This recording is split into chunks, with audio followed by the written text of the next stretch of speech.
Como é o mercado de trabalho em Portugal? Como são as relações de trabalho em Portugal? Então, Mal, eu lia muito antes de vir para cá. A gente estudou tanto em sites super renomados, como YouTubers falando, como amigos que estão no mercado publicitário aqui. E tem uma parte que é super complicada. Isso eu estou falando na minha área, tá, Mal, de account, de gerente de projeto. Quando a gente vai para a área de TI, para criação, para planejamento, o cenário muda um pouco e é mais favorável para essas pessoas. Tanto é que o mercado de tecnologia em Portugal, principalmente para brasileiros, nossa, eu recomendo para ontem virem para cá, porque são pessoas que se dão muito bem mesmo, né? Os designers também, eles se dão super bem, os portugueses adoram os trabalhos dos brasileiros nessa área. Mas quando a gente fala de account, a gente fala de um certo preconceito com os brasileiros. Isso eu fui descobrir depois de estar aqui.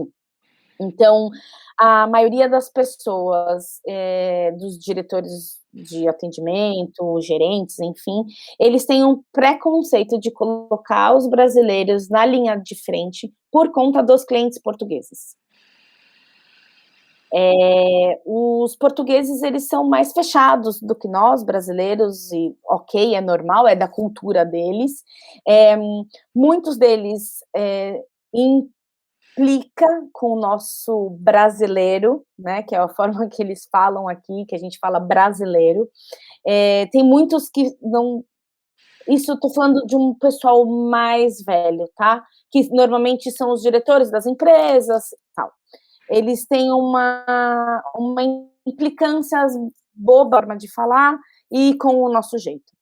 Então, assim, foi super complicado, eu consegui um emprego na área, e nesse meio tempo eu comecei a fazer uns freelas para o Brasil, a trabalhar em outras coisas aqui, até para conhecer mais pessoas e conseguir cada vez mais ampliar a minha rede, né? Porque no Brasil eu já tinha minha rede ampliada, né? Você tenha alguém que te indica para uma vaga, você tem alguém que indica a vaga para você, e você vai construindo relações no decorrer da sua vida profissional. Então, você conhece as pessoas e você indica as pessoas. Aqui eu não era nada nem ninguém, né? Ninguém conhecia meu trabalho, ninguém me indicava para nada, mas tem um lado muito legal nisso. Quando você consegue perceber que você tem uma rede de apoio grande, de brasileiros com brasileiros aqui, as coisas acabam fluindo.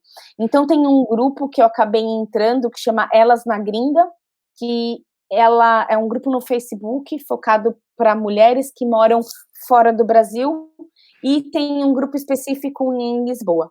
E a maioria dessas mulheres, elas são publicitárias ou são do meio de comunicação, e é aquele WhatsApp que você pede informação de cabeleireiro, de médico, que rola troca de vagas no meio, então você vai conhecendo. Infelizmente, veio a pandemia e a gente não conseguiu fazer encontros para a gente se conhecer pessoalmente, né? Mas é muito legal essa troca. Então, enfim, eu acho que vale você vir com uma cabeça aberta para cá e você não se frustrar caso você não consiga logo de cara uma vaga na sua área. Você entender que você está num país diferente, que você é imigrante, que Portugal, principalmente, não é um país rico, então ele vai valorizar sim os portugueses e dar emprego sim para os portugueses, em vez de dar para uma outra pessoa. Por mais que nós, brasileiros, a gente comece a trabalhar desde a faculdade, a gente tem anos, luz de experiência comparando com os portugueses, mas o que eu percebi é que nesse momento não vale muito a pena. Tá? Estou falando da minha experiência, eu estou falando do que eu sinto aqui. É óbvio que vão ter outras milhões de experiências, outras milhares de visões do mercado publicitário aqui. Mas aí se eu conto um pouquinho do que eu passei e do que o meu marido também passou. A gente começou a estudar muito de como empreender aqui em Portugal, e uma das coisas que a gente fez, e a gente tem ainda, a gente tem um motorhome, Mal, e comprou esse motorhome para alugar e para usar também. Então a gente falou, juntar útil ao agradável, né? A gente começou a perceber e estudar o mercado de aluguel de autocaravanas, que é como que chama aqui, e é um mercado super legal, porque como Portugal é um país onde tem sol praticamente quase o ano inteiro, a gente estudou muito que os europeus vêm muito para cá, então, tá 20 graus, para a gente não é nada, para o alemão é maravilhoso, ele tá andando de regata e tá pulando na água gelada de Portugal, porque as águas daqui, o mar é extremamente gelado, e você vê todos os gringos que estão acostumados com menos, muitos, pularem na água felizes.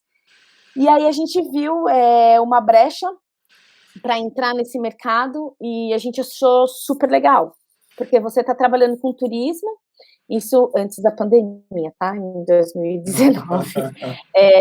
Você está trabalhando com turismo, você encontra gente feliz pra caramba quando você vai fazer o check-in, e você encontra as pessoas mais felizes ainda na hora de fazer o check-out. E essa felicidade é muito legal. Então você vê criancinhas contando que ela comeu um macarrão sentada na praia, e que a mãe dela fez ela dormir na casa que tem rodinhas, e você recebeu uma foto da criança que fez um desenho e deixou para você um desenho da sua autocaravana, é muito legal. É você trabalhar com um momento onde o público está muito feliz. E não tem gratidão melhor do que essa, né? Você dá felicidade para as pessoas, você conseguir que essas pessoas sejam felizes no seu business. Então, é muito legal. E aí, eu comecei a trabalhar com um projeto de reciclagem, outra coisa que foi super bacana, nada a ver com a área, mas era um projeto de conscientização de reciclagem. E aí eu comecei a conhecer os portugueses, a maioria do grupo eram portugueses, óbvio que quem me indicou foi o irmão de uma amiga que é brasileiro, aí você começa a criar um pouquinho a sua rede aqui. E aí nisso o meu marido começou a tocar essas questões dos aluguéis, e isso em paralelo a gente começou a ficar mais confortável na questão financeira, que começou a entrar euro, e isso fez com que acho que as coisas fluíssem, né? Então veio a pandemia em 2020, e aí os aluguéis caíram bastante, e aí o meu marido começou a trabalhar, procurar emprego, e aí foi um amigo nosso do Brasil, que estava abrindo uma agência de publicidade aqui, que tem um amigo que é head de marketing de uma empresa que indicou, e enfim, o meu marido conseguiu emprego, e eu continuei tocando os aluguéis, com uma quantidade muito pequena, e depois também com indicação desse grupo que eu falei de mulheres, que apareceu uma vaga de account numa agência de publicidade de brasileiras, que eu consegui um emprego na minha área. Muito bom, Ju. E a relação de trabalho, assim, é como no Brasil? É um CLT? Como funciona isso? Tá. Aqui a gente é super difícil você conseguir um CLT. Difícil porque se eles gostam de você, você tá feito e eles vão. Mas o processo é um pouco diferente. Aqui eles têm o processo de experiência mais estendido. Então eles fazem contrato de trabalho temporário, que normalmente dura de 7 a 1 ano. Tá? E aí tem chance de renovar, e eles podem renovar isso por 3 vezes. Uhum. E depois, na 4ª vez, você tem que ter aí eles são obrigados a fazerem mesmo um contrato, e depois com um contrato feito mal, é super difícil eles te mandarem embora, é super difícil. E tem a possibilidade, que é o nosso PJ, que eles chamam de recibo verdes, que você é contratado por nada, você é contratado pelo seu serviço, mas não tem direito algum, eu acho que é um pouco mais diferente do nosso PJ, porque o nosso PJ ainda, muitas vezes você tem um vale alimentação, às vezes você tem uma negociação de férias, e aqui é muito prestação de serviço, ponto, você não tem muito direito a isso. Então você emite nota, os impostos são mais altos do que no Brasil, tá? Principalmente para trabalhador independente, alto. Mas quem não tem a cidadania europeia, são essas. Uma das formas de você conseguir um visto, de você ficar aqui, é você tendo o trabalho independente ou um CLT deles. Que aí você dá entrada no órgão e você consegue um visto de trabalho e consegue ficar mais tranquilo aqui. Esse é um ponto muito bom também, Mal, de se levantar, que a maioria dos lugares e as documentações que você precisa tirar aqui, você precisa estar legal, né? E as pessoas dificilmente conseguem te oferecerem ou aceitarem até você fazer entrevista, se você não está legalizado aqui. Então, algumas entrevistas que eu fiz, sempre me perguntavam, mas você está legal aqui para mim ou para o meu marido? Você tem todos os documentos? Você consegue, enfim, trabalhar em Portugal? Então, é um ponto super relevante de se colocar aqui.